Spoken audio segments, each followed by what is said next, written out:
La autodeterminación, con la autodeterminación que tienen los pueblos indígenas a tomar sus propias decisiones en cuanto a su propio desarrollo social y económico. Y esta es la base de la consulta previa, libre e informada. Es la autodeterminación que tienen los pueblos, es un derecho que tienen a tomar sus propias decisiones. Por eso se establece que a los derechos a que nos estamos refiriendo es a participar, a recibir información, a decidir sobre sus propias formas de vivir y desarrollarse, a la igualdad y a la no discriminación, y que la CPLI sea un instrumento de negociación, ya sea con el Estado o con las organizaciones o sector privado que requiera realizar algún proyecto, alguna obra en alguna zona que les pueda afectar. ¿Cuáles son las características de las consultas? Uno que tiene que ser, por una parte debe ser libre. ¿Qué significa libre? Sin presiones, sin intimidación, sin contubernio previa, o sea, con suficiente anticipación a las que se inicie aquellas actividades que pudieran afectarle en forma inmediata o en forma posterior mediata, ¿verdad? Debe ser informada. La información que llega a los pueblos indígenas debe ser de manera fácil, de fácil comprensión, acorde a su propia cultura y en particular, en el caso necesario, desde su propia lengua, ¿sí? Y por supuesto debe ser de buena fe, o sea, se basa en la confianza, sin dobles discursos. Por supuesto, cuando uno realiza la consulta, tiene que además considerar los tiempos, el idioma, los contenidos y los propios materiales que se van a utilizar. ¿Qué se pretende lograr? Los pueblos indígenas tienen el derecho a otorgar o denegar el consentimiento, basado en la comprensión total del proyecto o acción que se pretende realizar.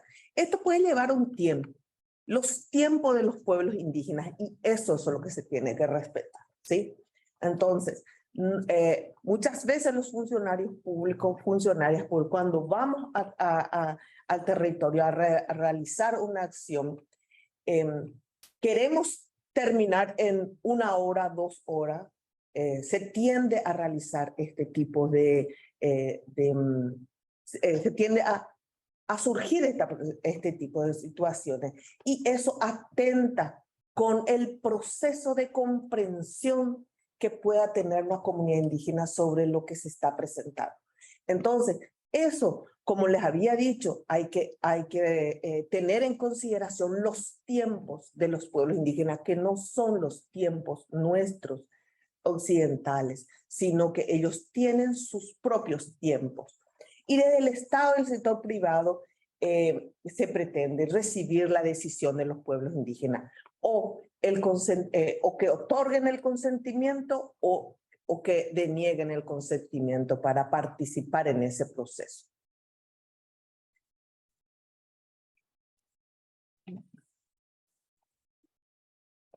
Bueno, perdón. Quiero pasar ahora a hablar un poco más detenidamente sobre la participación de las mujeres indígenas en los procesos de consulta. En nuestro país existen en este momento proyectos que han definido decididamente la participación de las mujeres. O sea, han determinado la participación específica de las mujeres. En otros procesos, cuando no se tienen explícitamente, lo que se realiza generalmente es la solicitud de las autoridades comunitarias a que participen las mujeres en estos procesos y que estén invitadas a participar de estos procesos. ¿Por qué? Porque las salvaguardas promueven la participación de las mujeres, las consideran las consideran participantes trascendentales como poseedoras de los saberes, poseedoras de la lengua, las prácticas sanadoras, el cuidado del ambiente principalmente, entre otras posibilidades de enriquecer los procesos de consulta que se da a partir de la mirada, de la visión de las abuelas, de la mirada, de la visión de las mujeres indígenas en todo el proceso. El marco normativo es vasto en nuestro país a partir de la Constitución Nacional. El capítulo 5, como todos saben, el capítulo 5 habla del derecho a los pueblos indígenas y en el artículo 65 habla claramente que se garantiza a los pueblos indígenas el derecho a participar en la vida económica, social, política y cultural del país, de acuerdo con sus usos consuetudinarios y esta Constitución y las leyes nacionales. O sea, eso es lo que se tiene en consideración de acuerdo a los usos y costumbres que tienen los pueblos indígenas. Eso se tiene que respetar. Y desde el 2019 tenemos el decreto 139 que establece el protocolo para la consulta. Y este decreto es la garantía normativa del derecho a la consulta de los pueblos indígenas, en el que se define la competencia institucional de la institución para su efectiva aplicación y cumplimiento de la consulta.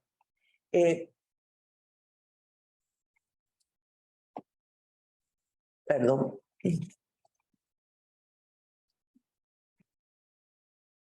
El decreto 139 tiene algunos pasos a saber. Por una parte, se tiene el permiso para la consulta. Es como una preliminar, ¿verdad? Entonces, se debe solicitar el permiso para realizar la consulta en una comunidad. Entonces, el proponente, ¿qué es lo que hace? Solicitar el permiso correspondiente, ¿sí?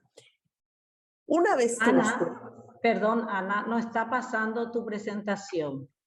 En serio, Se quedó en una parte. ¿En serio me decís?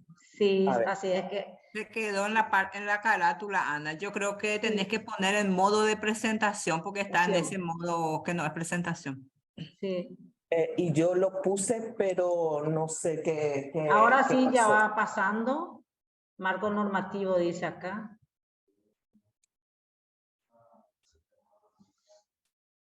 Bueno, miren, yo no puedo visibilizar, pero si ustedes me indican que va pasando, entonces estoy satisfecha.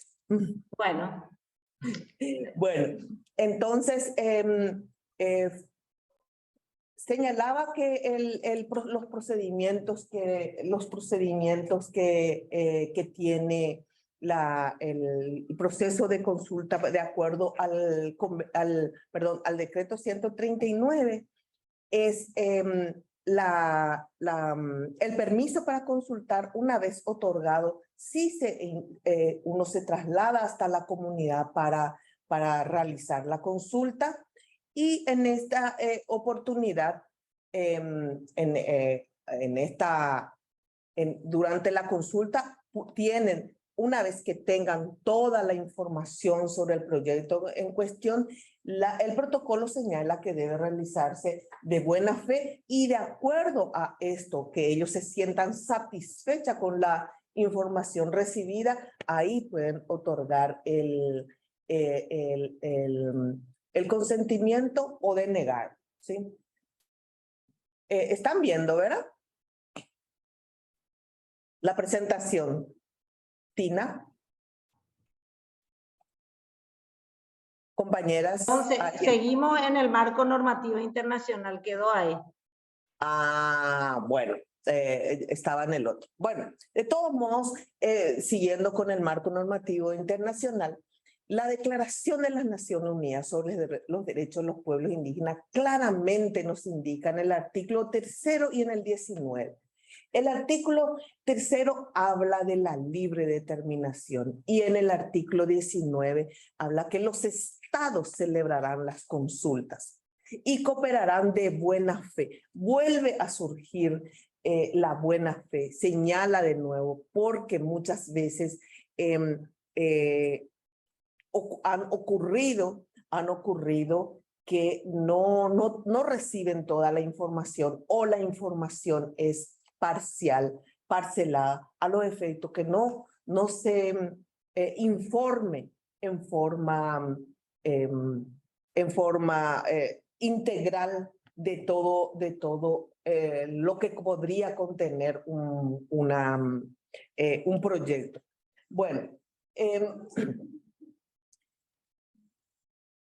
miren, yo quiero señalarles que en Paraguay tuvimos varios procesos importantes de realización de la consulta y recientemente tenemos algunos proyectos en el que previo al decreto 139, ¿qué es lo que pasó?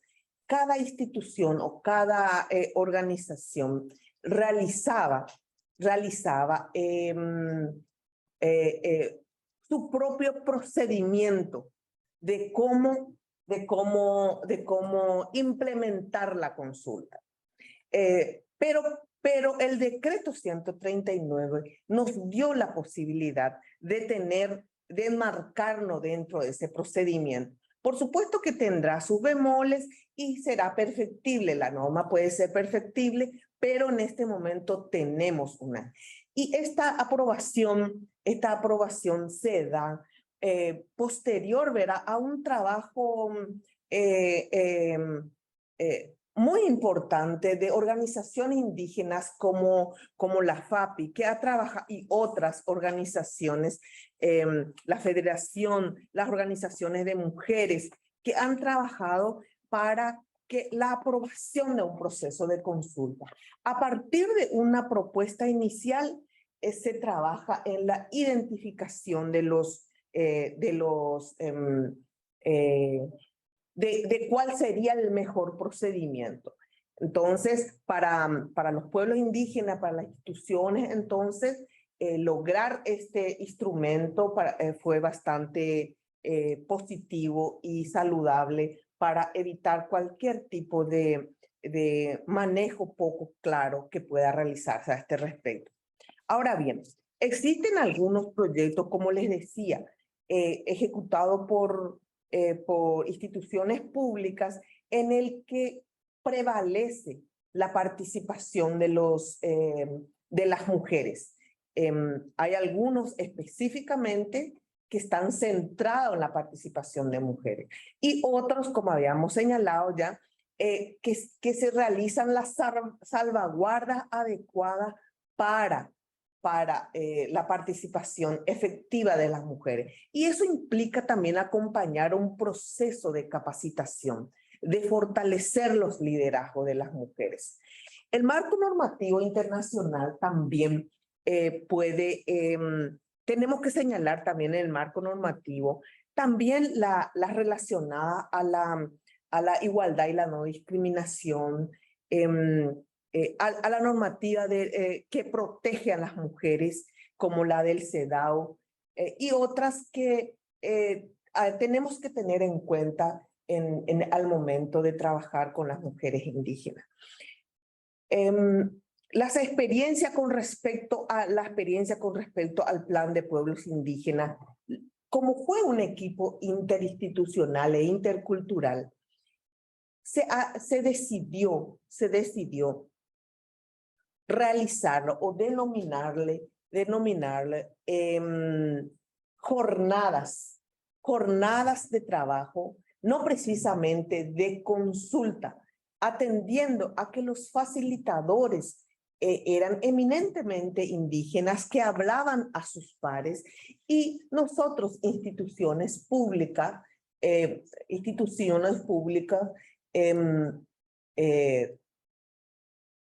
fuimos acompañamos el proceso, fuimos soporte para acompañar el proceso el proceso a seguir. Tal así que nos llevó 5 años. 5 años nos llevó realizar todo el proceso de jornadas, de consulta debido a que se siguió el proceso propio de los pueblos indígenas, que nos indicaban los pueblos. Entonces creo que eso fue bastante positivo para los resultados obtenidos. Bueno, por aquí nos vamos quedando. Voy a esperar algunas consultas que deseen. Y Tina, si es que podemos abrir, si ya está el compañero, la presentación del compañero nicaragüense, o si es que abrimos un proceso de consulta. Podemos hacer ahora una consulta para vos si los participantes tienen alguna pregunta. Sí, Adelante. Buenos Sí. días, sí, soy Limi de Nicaragua, Misquito. Mi pregunta es la siguiente. ¿Cuál ha sido la relación o los procesos de diálogo interno y de arreglos también en cuanto a la forma de tomar decisiones en estos procesos con los varones o con los hombres, digamos, de estos pueblos? Eso es un primer punto. Y otro punto importante, si hay alguna diferencia en la integración en estos procesos entre mujeres adultas que ya están empoderadas, que ya tienen experiencia, que ya tienen conocimiento, y mujeres jóvenes. Bueno, la decisión que nosotros tomamos es respetando la autoridad y la propia organización de cada pueblo y de cada pueblo, de cada comunidad. Nosotros hemos conversado con los líderes y lideresa en algunos casos para solicitar la participación de los Hola, me quedé sin señal, parece. No, se te escucha bien. Te escuchamos, Ana. Estamos escuchando a Ana María. Sí, gracias. Entonces se ha solicitado la autorización para que puedan participar las mujeres en las consultas. Esos fueron los procesos. En las comunidades donde las lideresas son mujeres, no se ha tenido mucha dificultad porque las mujeres participaban naturalmente en todo el proceso. Sin embargo, cuando los liderazgos fueron masculinos, entonces se tuvo conversaciones con ellos a los efectos de que participen las mujeres, sean las mujeres las líderes religiosas, que en muchos de los casos son líderes religiosas, y en otros casos son mujeres que prácticamente son jefas de hogar en términos occidentales. Y eso es los mecanismos que se utilizaron. Siempre en base al respeto de la organización propia de los pueblos. La segunda consulta que hace Limi es relacionado con las mujeres jóvenes. En el caso del Plan Nacional de Pueblos Indígenas, lo que hicimos es, para poder captar la visión tanto de las mujeres adultas como las jóvenes, organizamos jornadas específicas con las mujeres jóvenes, con los jóvenes, incluyendo varones, pero desde dividido, ¿verdad? Generacionalmente.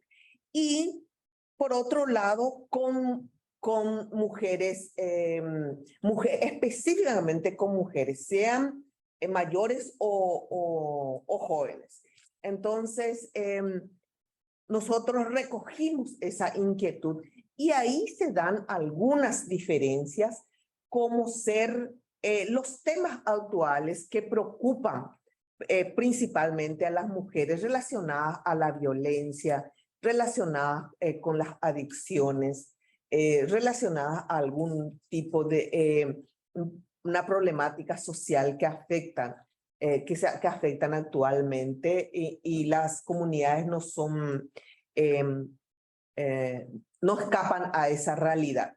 Entonces, a la trata también surgieron temas como la trata de personas. Entonces, esos temas surgieron principalmente desde la visión de las mujeres jóvenes. Por ahí me quedo. Muchas gracias. Voy a leer algo que está en el chat. Petrona Fretes del MAC. Un gusto saludarla también a Petrona. En cuanto al avance en la reglamentación del decreto 1039 quedó a cargo del INDI. No sé si ya se tocó de este tema. Entré un poquito tarde, disculpe, dice. Sí, ya se trató este tema. Buenos días, disculpa por entrar ya al final de la presentación. ¿Puede mencionar si tienen experiencias en mecanismos utilizados para el consentimiento libre e informado en temas tan delicados como nutrición y salud? Esa es la pregunta de Rosana Elizabeth. Sí, Rosana, estuvimos a cargo principalmente de un proyecto de nutrición, basada principalmente en la nutrición. Y ahí tuvimos que hacer la línea de base. Inicialmente hicimos una encuesta con la línea de base en las comunidades indígenas. Y ahí realizamos un acompañamiento. Primero una capacitación a las personas que iban a llegar a las comunidades por parte del equipo técnico interinstitucional e intercultural. Primero una capacitación. Segundo, se aplicó encuestas regionales y también locales para identificar las prácticas alimentarias. Paraguay tiene una característica de tener una región oriental y una región occidental, y las prácticas de consumo o las prácticas están diferenciadas. Entonces, se recogió en esta encuesta estas prácticas e inclusive recetas relacionadas a alimentos tradicionales de los pueblos de ambas regiones. Entonces, por otro lado, una vez llegada a la comunidad con este equipo, se solicitaba previamente la autorización, se realizaba la presentación de la actividad que se iba a realizar, a qué efecto y con qué objetivo. Y una vez que la comunidad otorgaba el consentimiento para llegar a las familias a consultar, ahí lo hacíamos de acuerdo con las familias. O sea, fue un proceso también lento, pero con resultados muy positivos.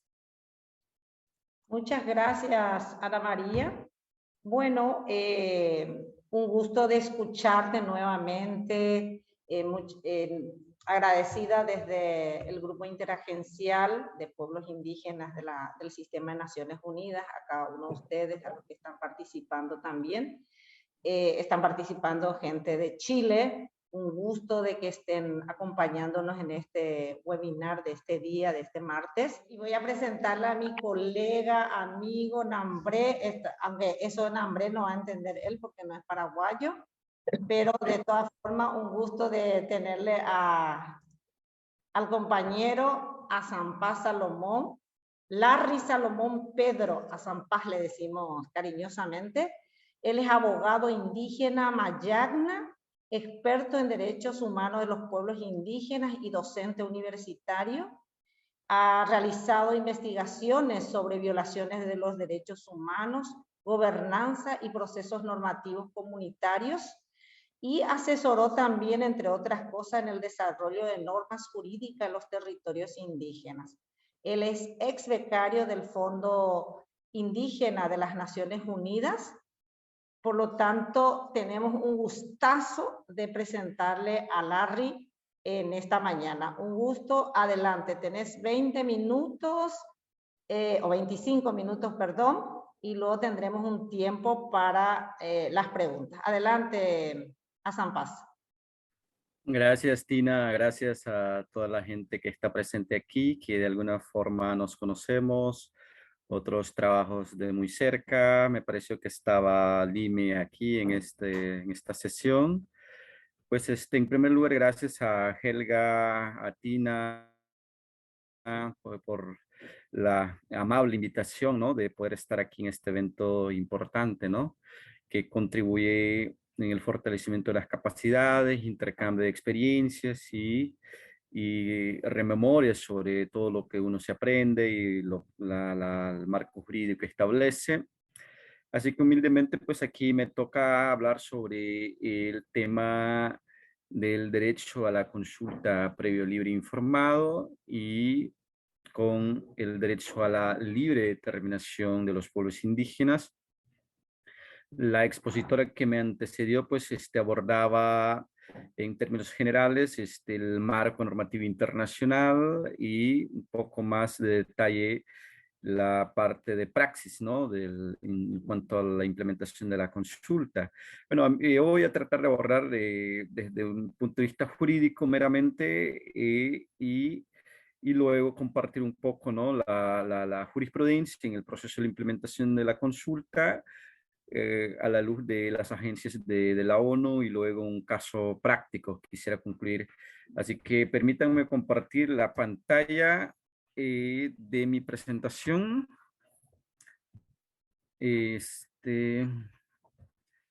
Me dicen si tienen la pantalla. Tina, ¿ya tienes la pantalla? Sí, ahí se ve Larry. Ok, gracias, Helga. Bueno, como saben que el derecho a la consulta es un derecho universal de los derechos de los pueblos indígenas, aunque existen otras jurisprudencias, como la de la Comisión Interamericana, que esto se aplique inclusive a favor de las comunidades locales, a favor de las comunidades campesinas. Y para este tema, pues ha habido una serie de estudios y es uno de los temas pues que está en bastante debate dentro de la academia sobre los derechos de los pueblos indígenas y dentro de los estados, dentro de los organismos de derechos humanos, así que siguen abordando y siguen encontrando nuevos elementos que profundiza en la búsqueda de la efectividad de este derecho, ¿verdad? Así que, como verán, pues FAO en el 2014 ha dicho que la consulta libre, previa e informada emerge en el ámbito del derecho internacional de los derechos humanos, particularmente sobre los derechos colectivos de las comunidades indígenas, que les decía, pues un derecho a la autodeterminación relacionado, vinculado directamente a sus tierras, a sus recursos naturales y a sus territorios, ¿de acuerdo? Pero también hay otros organismos internacionales, organizaciones que trabajan en temas ambientales, como Rainforest Alliance en 2017, habría dicho que es el derecho de los pueblos indígenas y otras comunidades locales, lo que les decía, a tomar decisiones libremente e informadas sobre el uso y desarrollo de sus tierras. Así que el CIPLI se ejecuta a través de un proceso participativo que involucra a todos los grupos afectados. Así que cuando hablamos del derecho a la consulta previa, libre e informado, pues tenemos que comprender básicamente tres elementos, ¿no? El derecho a la participación, el derecho a la decisión, el derecho a decidir tus propias prioridades de desarrollo y el derecho a la libre autodeterminación. Los tres elementos fundamentales se correlacionan entre sí, están entrelazados entre sí, que hay que tenerlo bien, esa trilogía, ¿no? De los derechos fundamentales de los pueblos indígenas.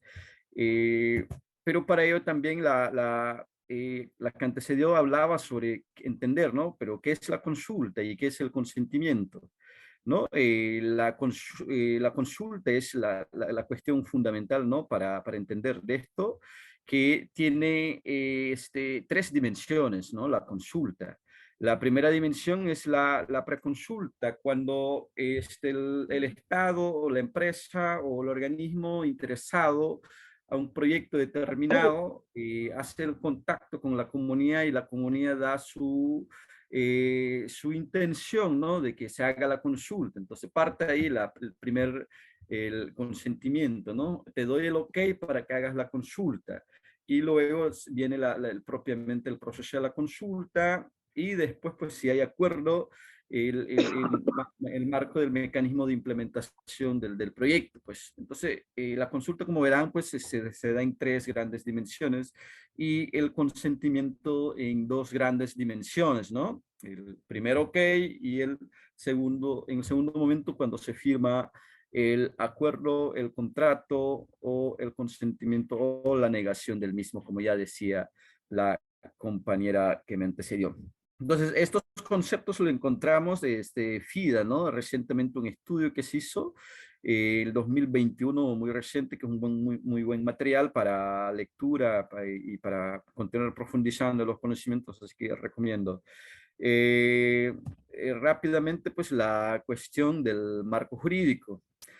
Como sabrán, pues esto es el tema de derechos humanos, pues va más allá de estos instrumentos internacionales. Sin embargo, pues me quiero referirme específicamente de estos 4, ¿no? Escalafones de derecho, ¿no? Primero, en el derecho internacional encontramos el convenio 169 que en su artículo 6, el 15, y luego vamos a estar viendo que hace mención. Pero interesante, pese a que este es un instrumento jurídicamente vinculante para los estados ratificados, en Latinoamérica pues ya saben que la mayoría están ratificadas, excepto Panamá y Salvador, que lo ratificaron en el convenio 107, entonces, pero es jurídicamente vinculante este instrumento. Entonces, ahí nace el derecho de la consulta, ¿no? Y lograr el consentimiento de los pueblos indígenas cuando se vean afectados ante la emisión de medidas legislativas y administrativas. Luego tenemos la Declaración de las Naciones Unidas, que es la más completa, que es fruto de un esfuerzo de 20 años de trabajo en el sistema de las Naciones Unidas, y sin embargo, pues quedó como instrumento no vinculante, pues, pero juristas me entenderán que pese a ello, pues se puede interpretar más allá y aplicar y hacer vinculante, ¿no? También tenemos la Declaración Americana del 2016, que, bueno, para algunos juristas ha sufrido críticas, ¿no? Como un retroceso al derecho internacional de los pueblos indígenas, porque si van en el artículo 1 de este instrumento, pues solo limita a reconocer el derecho al multiculturalismo y pluriculturalismo y excluye el derecho, el principio de la plurinacionalidad. Así que también tenemos los marcos estatales, que en algunos países pues tienen un vasto experiencia sobre esta materia, como Perú, como Honduras, como Costa Rica, que inclusive tienen leyes nacionales, pues que también enfrenta críticas fuertes, ¿no? De que los estados elaboren las leyes de consulta. Y dicen, ¿no? En Honduras estaba en una actividad, dicen, las mismas leyes de consulta son consultadas. ¿Por qué? Porque esto se crea a través del mecanismo que las constituciones políticas o las leyes orgánicas de las asambleas nacionales o poderes legislativos establece y sin tomar en cuenta la participación de los pueblos indígenas. Entonces, también tenemos el derecho propio, que son los protocolos comunitarios que al parecer pues ha surtido más efecto, ¿no? En el caso concreto de algunos pueblos. Entonces, vamos pasando, y les explicaba pues el derecho de la consulta en el convenio 169, tenemos el artículo 6 que establece que la obligación del Estado cuanto a hacer la consulta cuando se emite, ¿no? Medidas legislativas o administrativas. Y la consulta se debe hacer a través de procedimientos adecuados por medio de sus instituciones representativas, de buena fe, de forma apropiada con el fin de lograr el consentimiento. Eso lo encontramos en su artículo 6. Interesante escudriñar este articulado porque, como les decía, es imperativo, es de obligatorio cumplimiento y llama a lograr el consentimiento. Entonces, son 2 elementos, una es la consulta y el otro consentimiento, aunque no como los criterios que establecen la declaración, pero aquí te establece otros criterios como tiene que ser de buena fe, a través de procedimientos apropiados. Entonces, son elementos que hay que tomarlo en cuenta. El artículo 8 encontramos el derecho a decidir sus propias prioridades, el derecho a la participación. Eso no es más que el derecho a la libre autodeterminación.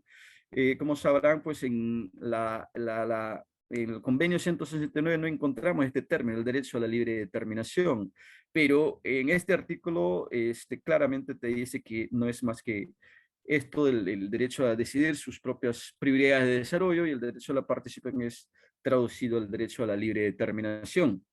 También encontramos el artículo 15, que es una de las polémicas ahorita en todos los estados, que los estados, cuando los recursos naturales del subsuelo pertenecen al estado, no hacen consultas a las comunidades que están siendo afectadas, ¿no?, por un proyecto de explotación minera.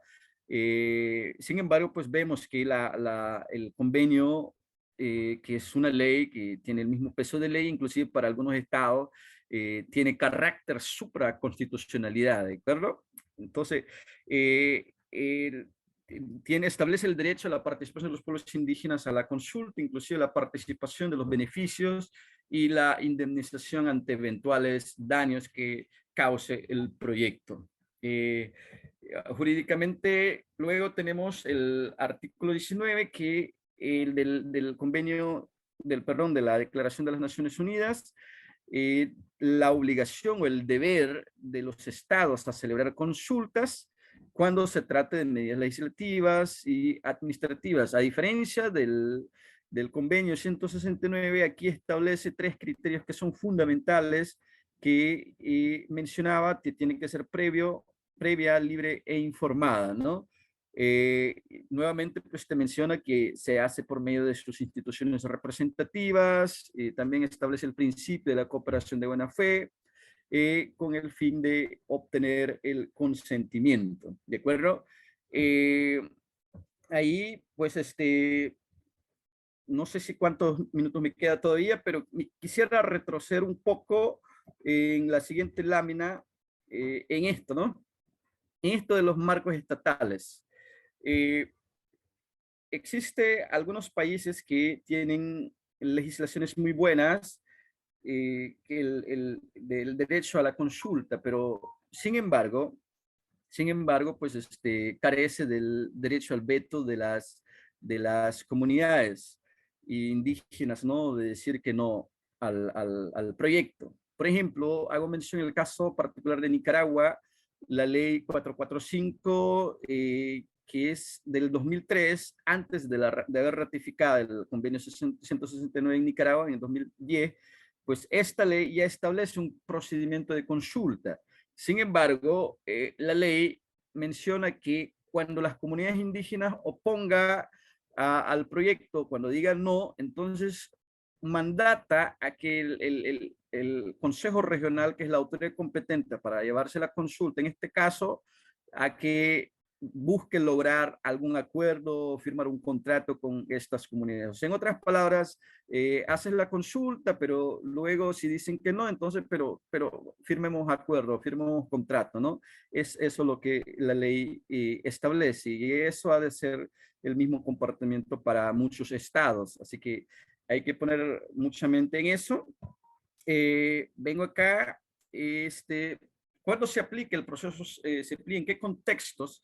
Pues la declaración menciona que en contextos de reubicación o traslado de los pueblos indígenas se debe hacer con el consentimiento, ¿no?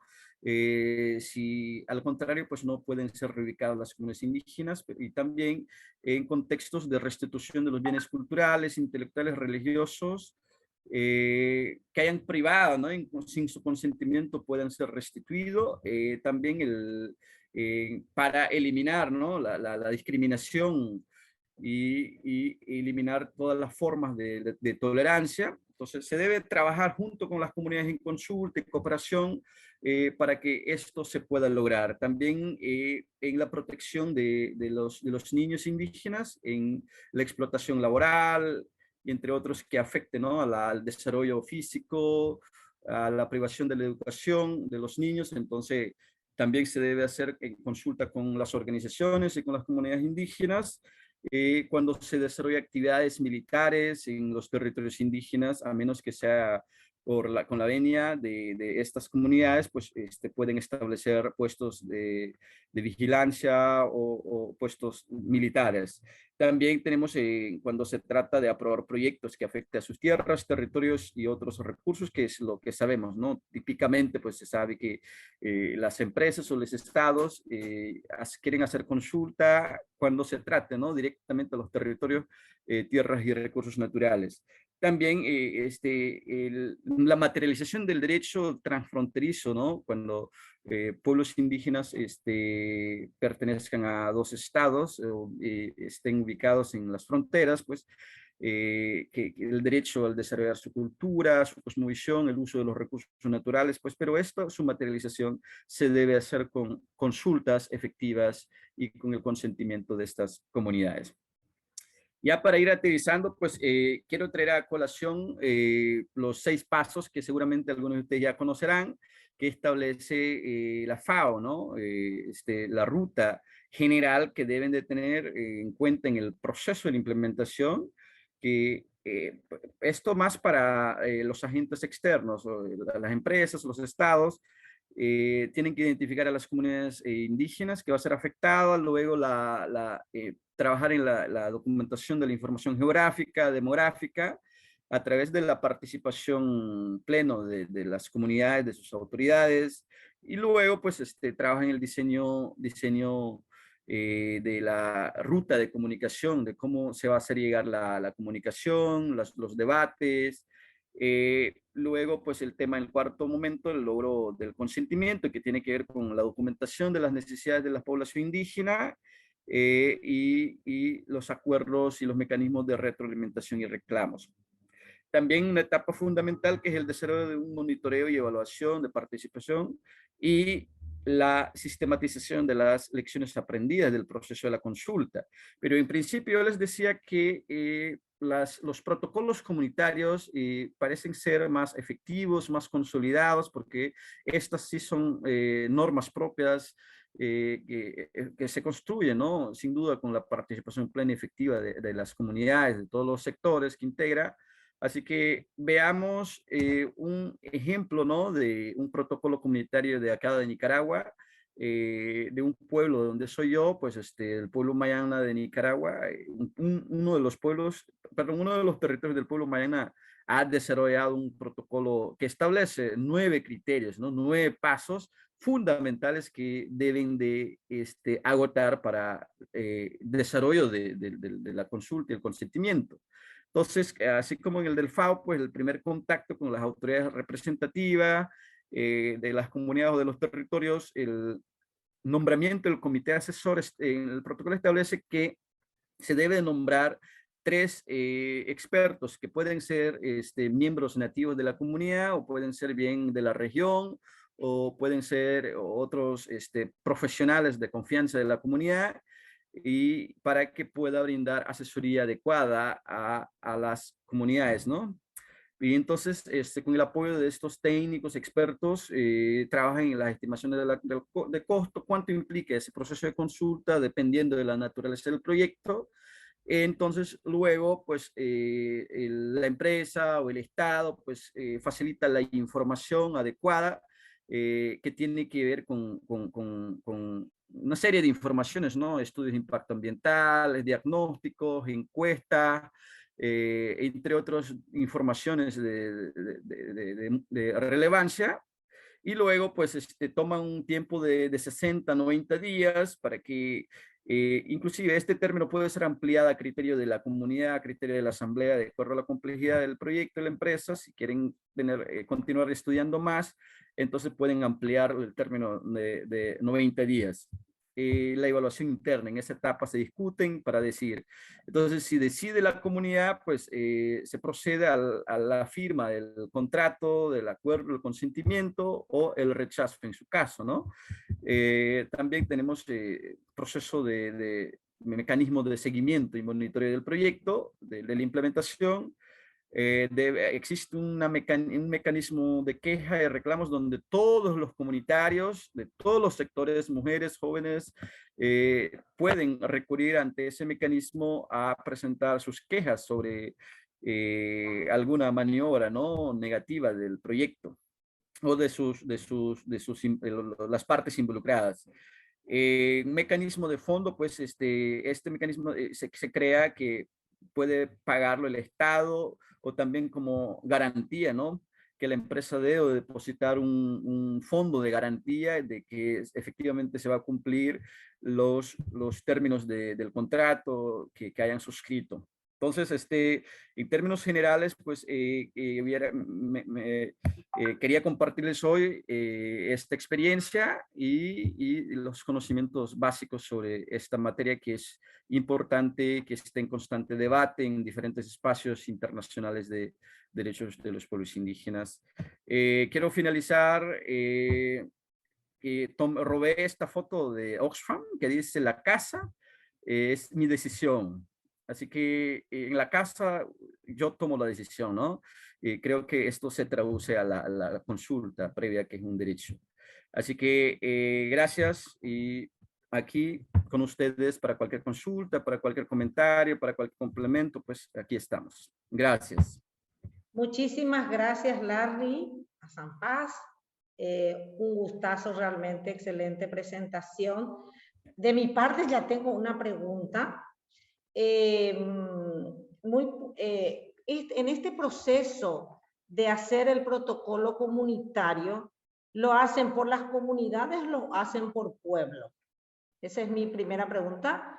Y acá Limi, que no sé quién es, ¿verdad?, después ya nos dirá su nombre, hará otra pregunta también. Démosles también este espacio, que por lo menos 3 preguntas tomemos de los participantes para que nos pueda responder. Adelante para esta pregunta. ¿Quién levantó la mano? Muchas gracias, soy Limi. 2 preguntas, Sampas. La primera es, ¿qué diferencia hay desde un punto de vista jurídico hablar de consentimiento y hablar de consulta? En algún momento escuché decir que consentimiento tiene fuerza vinculante y consulta no. Y de repente, cuando uno ve el discurso, la narrativa de organizaciones indígenas u organizaciones que trabajan con pueblos indígenas, hacen más referencia a la consulta que al consentimiento. Entonces me parece que se le quita fuerza jurídica a este instrumento. Eso es una primera cosa. La otra cosa importante desde tu punto de vista, ¿cuál es esa línea un poco gris, donde hasta donde debería converger, digamos, el Estado con los territorios y sus comunidades en la elaboración de este tipo de normas de implementación del derecho al consentimiento previo, libre e informado? En principio, yo creo que es claro que no pueden los estados ser quienes hacen estas normas completamente, porque el Estado es una institución con mucho más intereses y con muchas más cosas, pues, y con mucho más poder. Y hay toda una historia de colonización muy grande, pues, en América Latina. Y las comunidades tampoco pueden hacerlas como totalmente autónomas, porque al final son parte de esos estados, pues, no son entidades políticamente independientes. Entonces, ¿hasta dónde crees que debería de haber ese encuentro, pues, para hacer instrumentos que puedan ser funcionales en la práctica y útil también a los procesos de administración de nuestros territorios? No sé si hay otra pregunta para luego contestarlo todo. Creo que son 3 preguntas, así es. Damos la palabra para no atiborrarte con tantas preguntas. Adelante. La primera pregunta, Tina, dirigido de tu parte, es sobre si quienes participan, o a ver, si construyen por pueblo o por comunidades. Por ejemplo, este bioprotocolo de consulta del territorio Sauniarunca es un territorio de 9 territorios que conforma el pueblo Mayanma, ¿no? Entonces, yo creo que eso varía, ¿no? De la forma de organización de los pueblos de país en país. En el caso de Nicaragua, pues la nación mayana, el pueblo mayana está organizada, conformada por 9 gobiernos territoriales.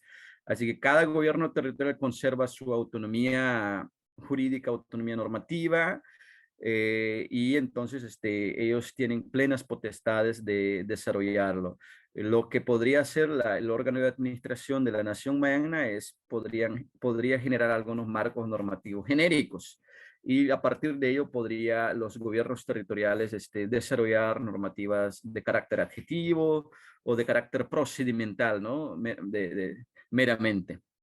Luego, la pregunta de Lime sobre la vinculatoriedad del consentimiento. Pues, en principio, la consulta es vinculante a la luz del convenio 169. Veámonos, ¿no? De esa forma. A la luz del convenio 169 es vinculante porque, como les decía, en el caso de la mayoría de los países de Latinoamérica está ratificado. Entonces, impone la obligación en el artículo 6 de efectuar las consultas y lograr el consentimiento. Único defecto en este artículo es que manda a lograr el consentimiento, ¿no? Que luego los expertos de la OIT han interpretado y han dicho que este consentimiento se refiere al no al sí. O sea que no necesariamente lograr el consentimiento significa que hay que dar el sí del proyecto, ¿no? Entonces, eso por un lado, por otro lado, pero cuando encuentras las características jurídicas de la previa libre e informado, por ser un instrumento de carácter de declaración y no vinculante, pues entra en mucha dilema, ¿no? De que esto no es vinculante en su aplicación de estas 3 características, porque como les digo, el convenio ya establece el carácter vinculante de estos 2, ¿no? La consulta y el consentimiento. Ahora, en el caso concreto de los países, desconozco de otros contextos nacionales, pero particularmente de Nicaragua, como les decía, la ley 445, que es la ley de propiedad comunal, la ley de recursos naturales de los pueblos indígenas en la costa Caribe, pues mandata la obligación del Estado de efectuar la consulta, pero luego te dice que en caso de que las comunidades lo nieguen, pues negociarán, que el gobierno negociará con las comunidades. Entonces, prácticamente te conlleva forzadamente a negociar y firmar un contrato, ¿no? En donde establezca los términos de impacto de daños ambientales, los beneficios y las indemnizaciones. Así que eso por un lado. Por otro lado, la participación del Estado, ¿no? En cuanto a la elaboración. A la luz del derecho autonómico normativo de las comunidades indígenas, es una cuestión propia de las comunidades. El Estado, en su buena fe, podrá acompañarlo, ¿no? Si quiere, ¿no? Brindar asistencia técnica a solicitud de las mismas comunidades, debe ser a una entidad que crea creíble, ¿no? Confiado, puede solicitar el acompañamiento del Estado en la formulación de sus protocolos de consulta, manuales de consulta, como se llame. Así que, pero por lo general, pues como bien decía Limi, que es un derecho propio de las comunidades de desarrollar su normativa, porque quienes dan el validez jurídico, la aprobación, son sus asambleas y no el Estado. Gracias. Muchas gracias, Larry, y le damos la palabra a Amalia. Por favor, su pregunta puntual. Sí, muy buenos días. La pregunta va para uno de los dos, si alguien quiere responder. En Paraguay estamos viviendo en tiempos de elecciones. ¿Se podría considerar como una consulta previa informada a las comunidades ese tema de un político que ahora se está candidatando, un menonita, En vista de que los menonitas tienen un cierto tiempo dado, 100 años de poder usufructuar el Chaco paraguayo por Alfredo Stroessner, entonces se está cumpliendo ese mandato, esos 100 años en unos cuantos años más. Y mi pregunta es, si en algún momento dado nos despojan de nuestras tierras chaqueñas como indígenas, por ejemplo, ¿se podría considerar ese tema si asume como un nuevo presidente un menonita, un presidente de la República? ¿Se podría considerar que esa fue una consulta entre la política y esa consulta previa informada? Para de repente tomar como una acción, ¿verdad? Una pequeña acción en diferenciar que la política y el tema indígena son totalmente distintos, ¿verdad? Y mi segunda pregunta es para los dos también. El tema de la tierra, si se cumplen los 100 años de mandato de los menonitas en la tierra chaqueña, ¿existe alguna posibilidad de que el Chaco paraguayo, la región occidental, sea considerada como tierras ancestrales o patrimonio de los pueblos indígenas? Esas son mis dos preguntas. ¿Alguien más? Bueno, damos la palabra. No sé quién de ustedes quiere responder. Por ahí más Ana María, porque conoce el contexto. Sí, puedo comenzar. Puedo comenzar. Adelante, adelante. Sí, para responder a Amalio. Sobre su última consulta, si existe un convenio relacionado con la población menonita en el Chaco, seguramente va a ser revisado. Sin embargo, también se tiene que considerar el artículo 62 de la Constitución Nacional, que habla en el capítulo 5 que la Constitución reconoce la existencia de los pueblos indígenas definidos como grupos de culturas anteriores a la formación y la organización del Estado paraguayo. Y en consecuencia, anterior a la presencia de menonitas en el Chaco.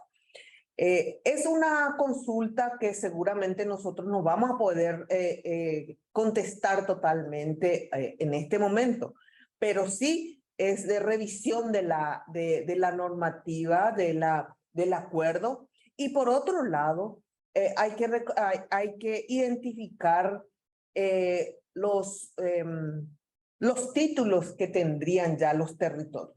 Entonces, es una pregunta de consulta compleja que hay que hacer los análisis correspondientes a la luz de la normativa y a la luz de los documentos que puedan existir de los territorios. Pero sí hay una lucha en distintos sectores del Chaco, ustedes lo saben, por recuperar los territorios de algunos pueblos, como el territorio Isir, de los ayoreos. Entonces, sí existen algunas iniciativas al respecto. El pueblo indígena va a votar por un candidato menonita. Y sin embargo, ellos podrían agarrar como una consulta esa aceptación y sin embargo no. ¿Qué diferencia hay? O sea, ¿eso se le puede llamar una consulta previa o no? ¿Se puede llamar una consulta el tema de la elección en cuanto a política? Gracias, Amalio. Y aquí, Limi, si les parece, puedo dar mi opinión sobre la pregunta de Amalio como líder indígena. Adelante, Limi. Bueno, muchas gracias. Una cosa es el derecho como tal y otra cosa es el juego político como tal. Entonces yo creo que los pueblos indígenas el desafío que tenemos es tener claro cuáles son los derechos que tenemos como pueblo, cuáles son los derechos que nuestros estados reconocen. Es difícil que haya un estado que reconozca el 100% de los derechos que tenemos, pero hay avances muy importantes. Y la ministra acaba de mencionar el artículo de la Constitución paraguaya que reconoce la existencia de los pueblos indígenas en el Paraguay. Y la política tiene que ver con un juego de intereses, con un juego de poder, y muchas veces lo que ha quedado demostrado que en las luchas de los pueblos indígenas perdemos muchos derechos con esos juegos políticos. Entonces, ¿qué es lo que queda? Por un lado queda un camino de empoderamiento del pueblo. Si un pueblo está dividido, si un pueblo no conoce bien sus derechos, si un pueblo no tiene fuerza, digamos, a nivel organizativo, aunque haya un buen proceso, digamos, judicial de una demanda, se puede caer la demanda, porque de repente pueden haber actores que digan, no, ese es un pequeño grupo, mira, porque el otro grupo está apoyando la otra propuesta. Y eso es una práctica muy común de dividirnos para imponer posiciones. Entonces la invitación a Amalio sería que primero, como pueblo, fortalezcan su unidad, fortalezcan la visión que tienen con el territorio a largo plazo, se apropien de los derechos reconocidos que tienen y puedan luego continuar un proceso de demanda hacia el Estado, pero con una base organizativa y política de resistencia fuerte.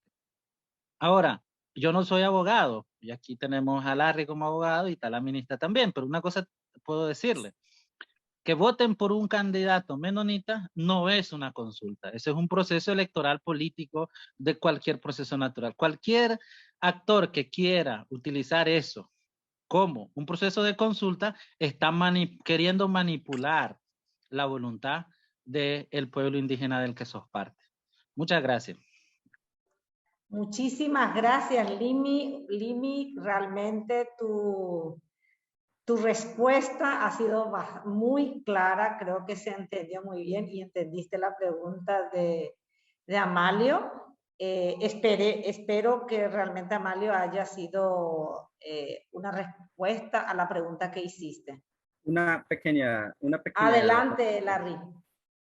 Sí, Amalio, mire, desde luego que los derechos políticos constituyen derecho humano, también es de los derechos de los pueblos indígenas.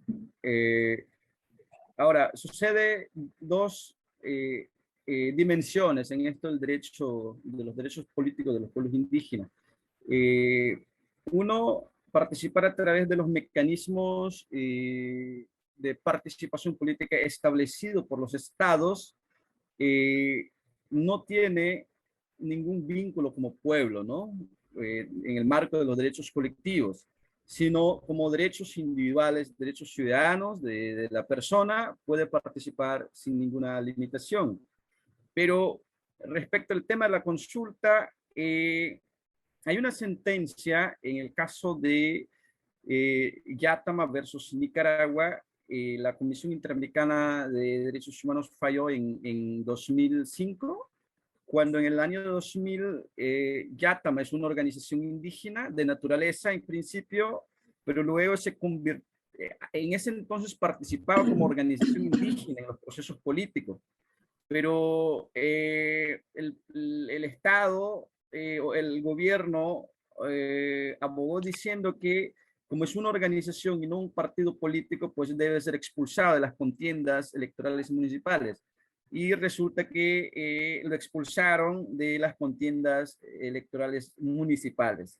Y así abre una demanda a la comisión y la comisión falló a favor de Yatama y dijo que para elegir las autoridades que representan los pueblos indígenas debe ser de acuerdo a sus propios mecanismos tradicionales.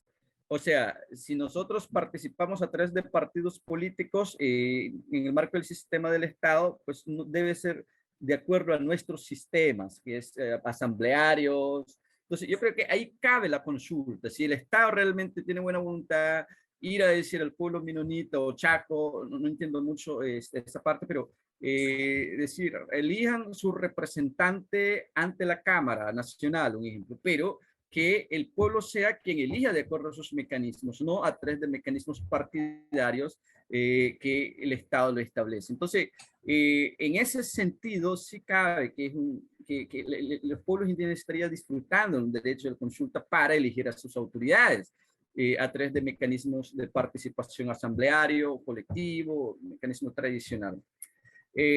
Para concluir, en el caso de Nicaragua, recientemente en 2014 la reforma constitucional estableció a los mecanismos de los pueblos indígenas como también mecanismos participativos de ejercicio del poder del Estado, de la soberanía del Estado. ¿Qué significa?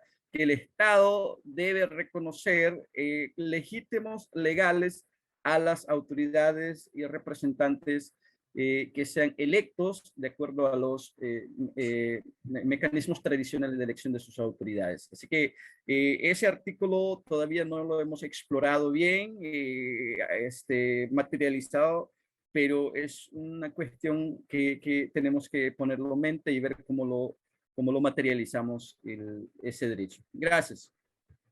Muchísimas gracias, Limir. Muchísimas gracias, Larry. Realmente ha sido con mucha claridad y creo que esto en algún momento ameritaría un diálogo porque parece que es un tema pendiente aquí en Paraguay. La respuesta de ustedes ha sido sumamente clara y realmente nos puede dar varias ideas. Ya me estoy entusiasmando para un diálogo sobre el tema político realmente.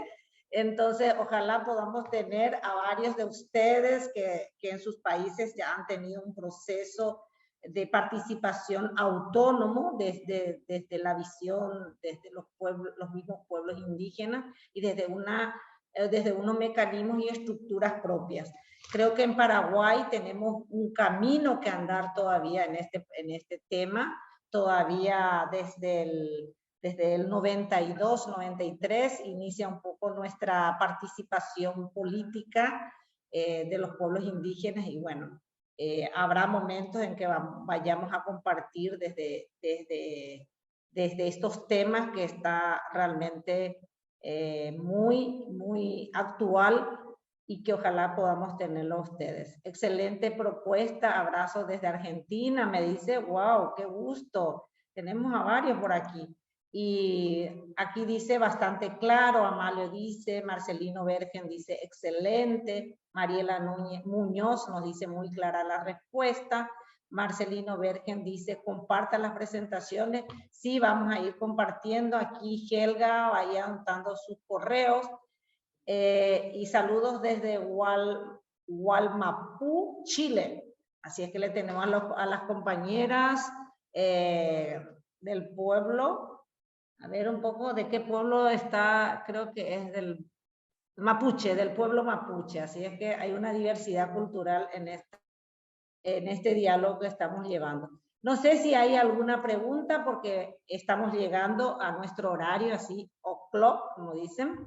Creo que fueron sumamente precisos en sus respuestas y en sus exposiciones. ¿Alguien más quiere hacerle pregunta aprovechando que está Larry aquí y Ana María?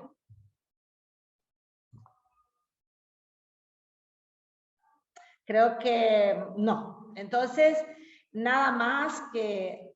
¿Quieres decir algo, Larry? Adelante. No se te escucha, está cerrado. No, digo adiós, saludos a todos. Bueno, muchísimas gracias a cada uno de ustedes y les esperamos el próximo martes a la misma hora sobre el tema de conocimientos tradicionales. Le tendremos aquí a otros expertos. Muchísimas gracias, Ana María. Gracias. Muchísimas gracias, Gracias a ustedes. a todo el equipo. Y bueno, desde el GIPI y desde la Oficina de Naciones Unidas de Derechos Humanos. Tina, Helga te quiere decir algo. Adelante, Helga. Sí, nada más acotar una cuestión, un agradecimiento por esta serie, el acompañamiento a esta serie de webinar. Les esperamos el próximo martes. Espero sus correos por la mensajería y así sucesivamente vamos ya vamos anotando a las personas para la certificación en la última semana de webinars. Y Muchas eso, gracias. participación. Gracias, Helga. Bueno, quienes van a querer sus certificados, su constancia de participar. Muchas gracias nuevamente, Ana María. Muchas gracias, Larry, y a todos y a todas y cada una de ustedes. Hasta pronto.